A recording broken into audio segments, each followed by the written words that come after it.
Det I så her var et citat fra Inger Christensen om ordklasserne. Det passer på navneordene på den måde, at navneord er meget meningsløse uden liv, hvis de ikke får hjælp af andre ordklasser. For eksempel, hvad er en bil, hvis den ikke kan køre, og hvad er en kniv, hvis den ikke kan skære. Navneordene har den latinske betegnelse substantiver, og substantiverne kan enten være grundled, genstandsled eller hensynsled. De kan aldrig være andre. De betegner væsener, genstande, aktivitet, begreber eller lignende. Ja.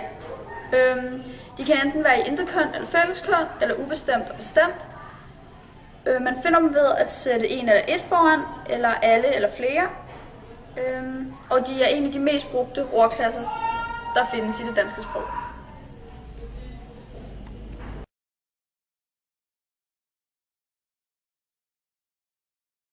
Så det vi har lært af navneord, det er også substantiver. De kan være hensynsled eller grundled, som betegner væsener eller genstande. At substantiver har brug for hjælp, hvis det skal give mening. Når man sætter navneord i flertal, tilføjer man altid e eller er. For eksempel hus, der er det huse, og bil, der er det biler. Men der findes også undtagelser, som for eksempel mand eller mænd. Navneord, det kan være enten intetkøn eller fælleskøn. Et T er mærke for intetkøn. Et N er mærke til fælleskøn. For eksempel er et hus intetkøn.